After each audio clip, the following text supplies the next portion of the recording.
Okay, hopefully now we're going to finish Siman Dali today, and it shouldn't take so long. Okay, we're just going to finish up. You know what rules of being in things to do in the bathroom. Yizaher lekaneach es atzmo yafeh. One should take care to wipe himself well. Ki im yesh lo afilu mashehu soa bifi hatabas. For if any amount of excrement remains in the anus, that area, asur lo lomar shum davar shebekadusha. It's forbidden for him to recite any sacred texts. So, you know, we have to cover all grounds. It's not a topic that we like talking about, but it's something that we do have to mention. Torah is Torah. All right? So we have to make sure that after we use the facilities, after we defecate, that we make sure that the whole area over there is clean. Very important. What does it actually say in the Mishnah about that? I'm not sure, but I will look it up for you. I don't know offhand. Lo yikanach b'yad yamin. One should not wipe himself with his right hand. For righties, it just seems basic for us to use our right hand for every single thing that we do. But we should not use our right hand when we do it. All right. So if you use your right hand, train yourself to use your left. Mipnei shekosher ba hatfilin. Because he uses his right hand to tie his tefillin. We're so sensitive to everything that even when we do an act of using the restroom, which is something that's private, it's not the cleanliest place, we don't want to use our hand that we use to tie a tefillin for an act such as this. It's kadosh. Umehai tama, for the same reason, to honor the tefillin, en lekaneach be'etzba and matzei shel small. He should not wipe himself with the middle finger of his left hand.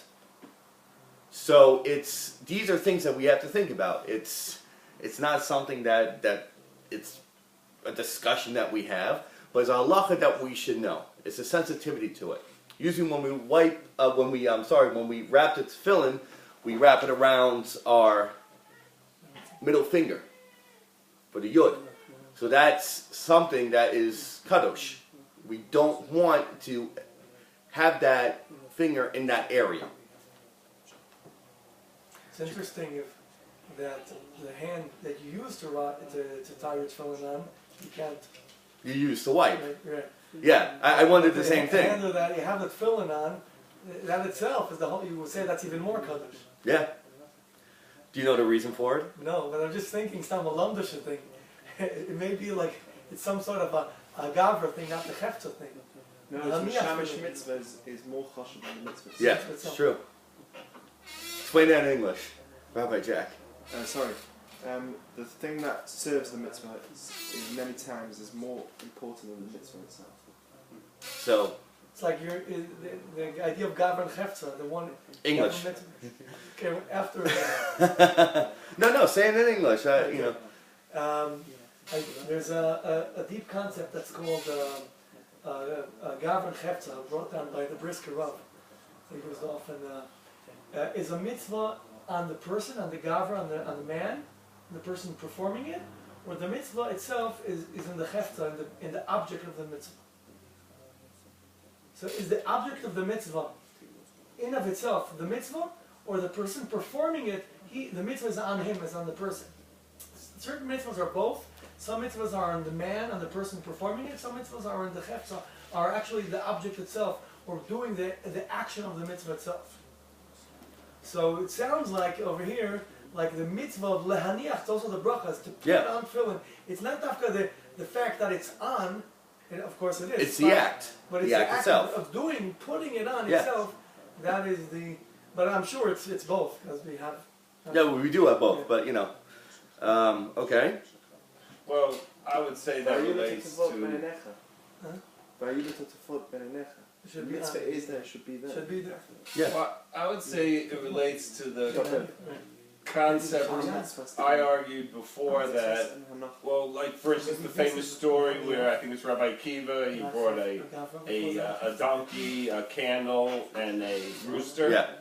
And all of them saved his life. but the actual mitzvah of bringing, of bringing them Stadless. is not the mitzvah. It's not what saved him. It was meant to save him, but I would say that's the same argument of when the story you told, when the person retied their shoes to not catch the helicopter that was going to kill him, that it doesn't mean that we should all stop and retie our shoes, because it was just the thing being used to save him at the time. Okay, let's just continue. Could have been anything. Hashem would have put the next thing there, send the boats and the plane to save the guy drowning. No, 100%. But it was just a nice, cute story.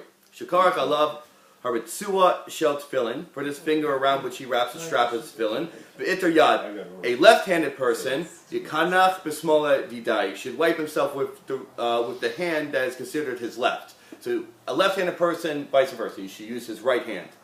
Shehi yamin shel kol adam, which is the right hand of all people. Okay, next one, 6. B'chol pa'am shenifna o shemetel mayim. Each time a person defecates or urinates, v'filu rak tifa achas, even if it's only one drop, Yerchotz achar kach yadav b'mayim. He should wash his hands with water. Yivarach berkas Asher Yatzar and recite Asher Yatzar, the blessing afterwards. Im heitel mayim o nifna. If one urinated or moved his bowels, v'shakach milbarich Asher Yatzar, and forgot to recite Asher Yatzar, the bracha, the blessing. V'achar shuv heitel mayim o nifna, and he urinated or moved his bowels again. V'nizkar sheberishona lo v'reich, and then he remembered he did not recite the blessing the first time. Eno s'reich levach rak pa'am achas. He need recite the blessing only once. You don't have to say it again for a previous action. So, perfect example, if someone is Baal Tshuva, someone who's new to everything, his whole life he never said Asher Yatzar, does it mean he has to say it 1,000,000 times for every single time he uses the bathroom? No. You forgot to say it, whatever it was, you're in a rush, whatever the reason why you forgot to say it, or you didn't know what to say, or whatever it is, and you finally remember to say it, there's a sign that says on the wall, if you don't know it by heart, you say it just once. You don't have to go back in time and say it every single time that, you relieved yourself. Umisha shosas sam hamishal shale. One who took a laxative, v'yadesh et sarech lepinos kama fa'amim, and knows that he will have to move his bowels many times until the laxative runs its course. Lo yivarach ala acher hagamar, should not recite Asher Yatzar until the laxative is finished. That's very interesting. Halacha, I didn't know that myself. But when someone takes a laxative, and the laxative, I've never taken one before, but if someone, let's say, has a stomach condition, what is it, Montezuma's Revenge, you go somewhere new, Israel, they say, and you drink the water there, and you have a constant movement up the bowels, and it's going to keep coming. It's not something that's going to just stop after one sitting. You wait till everything's finished, and you do feel better. If someone has food poisoning, another example, food poisoning, till it runs its course, you only say Asher Yatzar one time. You don't have to keep going back especially if you take a laxative. That's what we have to do. We finish Siman Dalid. We're going to be starting Siman Hey tomorrow. So everyone give yourself a big shkayach, a big mazel tov. Siman tov, mazel tov, siman tov. And we're going to do the halachas of areas inside the bathroom. That's going to be the next siman. That's going to be the next chapter, and it's going to be great. If you ever miss a day, please come back on YouTube and watch it. From which mitzvah?